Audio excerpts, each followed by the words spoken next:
We'll see. Okay, so one of the real potentially terrible things about the surgery is we can't precisely gauge it. What we want is a perfect surgery where you come in and you say, here's what I want. I want to have exactly this much weight loss, and I want no complications. I want to do it perfectly. So, and so some people are surprised to find out the MGB is not perfect. And what could happen is the bypass can be too long and you could lose too much weight. Okay? Or in trying to get the weight loss that we want, you could have a side effect. And one of the things we're talking about this morning and that I'm going to do the video on is what happens if the bypass is so long that you have low protein. Okay? Well, one of the things that's nice is that the MGB follows a kind of a curve. So the weight loss is very, very strong in the first couple of weeks, first couple of months. Then it tends to stabilize over a year, and then over 10 years, there's a little bounce up. On average, between 10 and 15 pounds, but some people can be more, especially if they have pregnancy or menopause or other things. But there is a little bounce as the gut adapts between 1 and 5 years post-op. And you're about 1 year, roughly, post-op, right? So, and you have a low albumin of 2.8, and we know the low should be no lower than 3.6. So the surgery has helped in some ways because you've had a 200-pound weight loss. So that's good. But your protein is low, and so I wonder, are there things we can recommend that you might want to consider?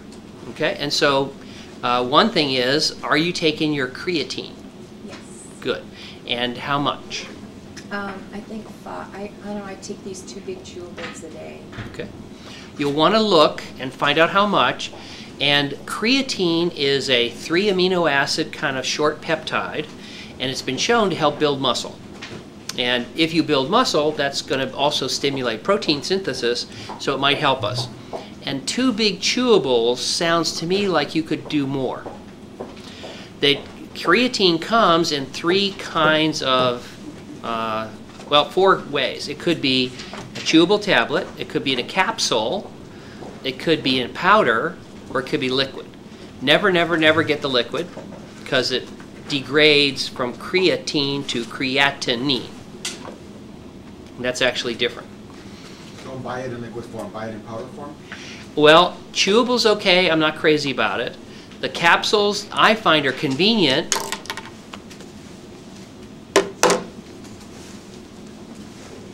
I actually have one. So this morning, on my way to work, I was eating creatine. And creatine does a lot of things. It helps build muscle, it helps build strength, it actually helps your brain work better, so you'll be more intelligent. Sorry. In other words, they went to a nursing home and found old men. They gave them crossword puzzles, and after they had creatine, they were smarter. Can you take that without the surgery? Yes, you can. Really? What's that? They sell it by the ton? Well, it's it really is a good thing. Plus, then they gave poor little mice a stroke. They took mice and they squeezed off his poor little artery to his head, and they all got strokes. Half of them got creatine, and the ones with creatine had smaller strokes. It also helps protect the heart.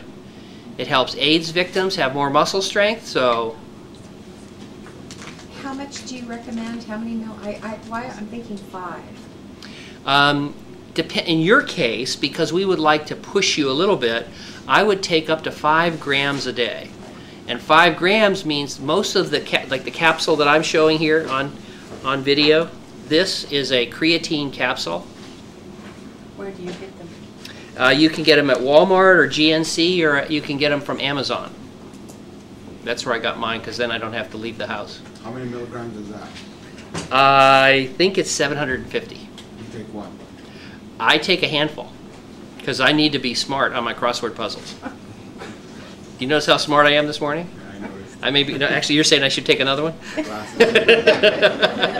Are the capsules the best form to take them? No, not necessarily. It depends on you. But I find it's convenient because I can keep them with me.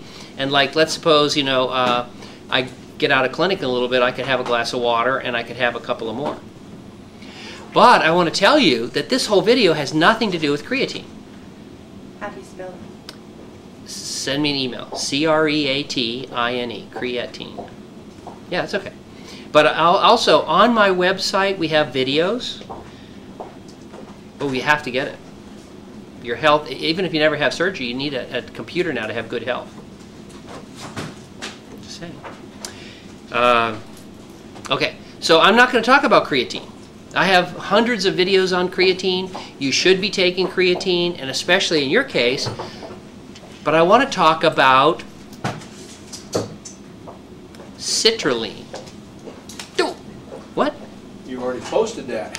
Well, you're up to weight. That's good. But I want to talk about it for the video because this is me speaking as opposed to asking people to read it. So sometimes we get to talk to different groups. But just as you point out, there is some hot new research on an amino acid called citrulline. Citrulline. And I want to start off talking about citrulline by telling you about Viagra. It's the first time you said anything, sir.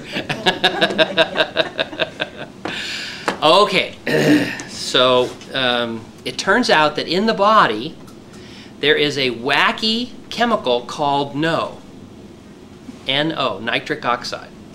And this nitric oxide is really, really, really, really, really, really important in many, many of our internal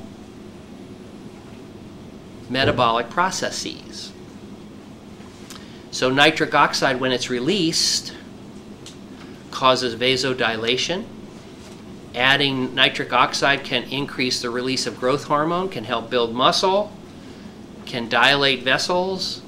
And so nitric oxide seems to be really important. And the way Viagra works is stimulate the release of extra nitric oxide. So for many of us, that's very important. Now it turns out that there's a chemical, an amino acid inside of us called arginine. And arginine, when it's given, stimulates the release of nitric oxide. So there's lots of research where they've given people to build muscle, to help protect the heart, to lower your blood pressure, where they've given lots of arginine. But the problem with arginine is that it's metabolized quickly. So taking tablets of arginine doesn't work that well. Citrulline is a waste product of metabolizing arginine, and research has shown if you give people citrulline, it goes to the kidney and gets metabolized to arginine. But it does it in a slower, more long-term release. And I know you're saying, well, get to the good part. It turns out that they took animals and cut out almost all their intestine. Like, does that remind you of a bypass patient? Yeah. When the little animals, the little mice, had their intestine cut out, they lost weight, but they also lost muscle and strength and protein. And their blood levels of arginine and citrulline went down. So they gave the little mice citrulline, because citrulline helps stimulate the growth of the lining of the gut, and the citrulline built muscle and built protein synthesis. Protein synthesis is big scientific terms for more protein. And Dali, earlier this day when I started this video, your problem was low protein. Citrulline in animals who have a less gut build up protein synthesis, improve the lining of the gut, and build muscle. Another pill.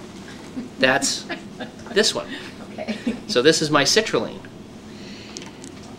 You can take up to 7 grams of citrulline a day, and especially for a gastric bypass patient, it's my new hot research recommendation. In some studies, it increased the synthesis of protein by 90%, and it increased muscle building by 20%. So you come here pretty happy with the 200-pound weight loss, but we have the side effect of low protein, And so one of the things we can do is increase the amount of creatine that you take and add citrulline. Citrulline is found in watermelon, and how much?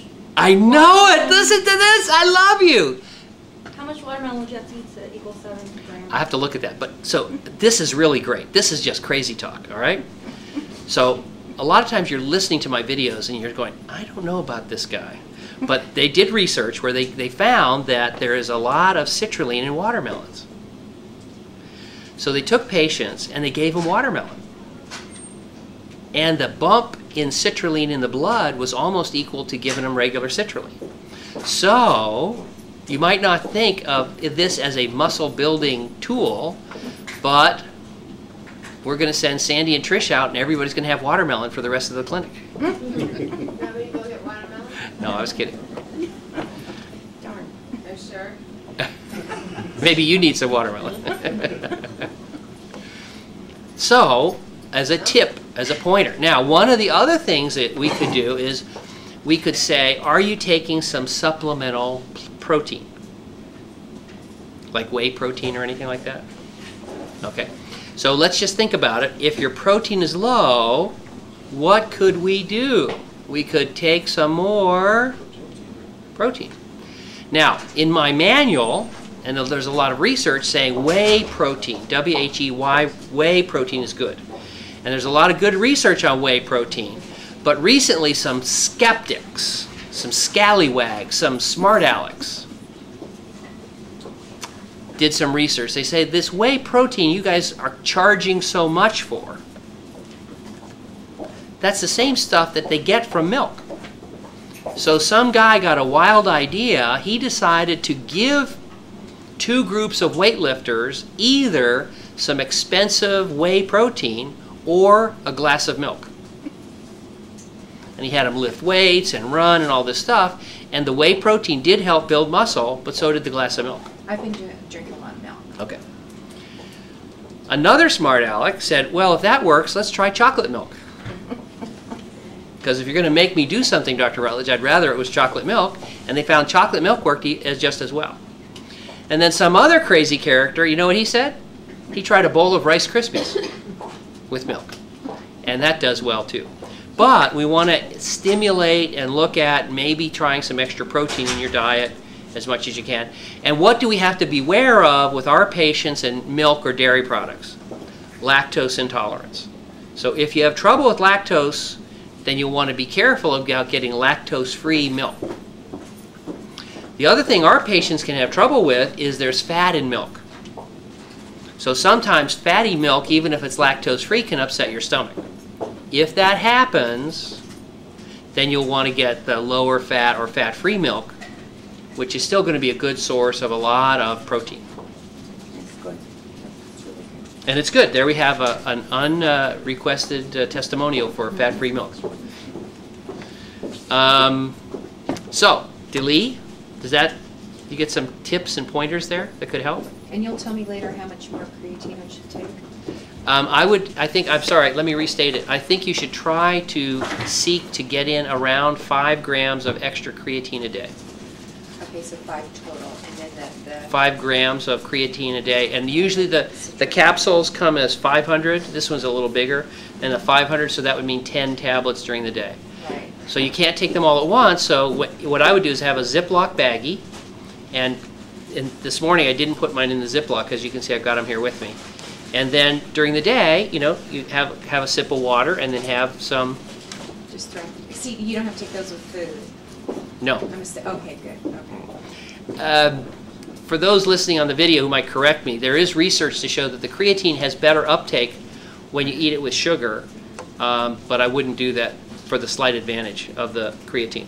I'd just take creatine at a 5 gram dosage. Okay. Okay. Well, hopefully that's excuse me.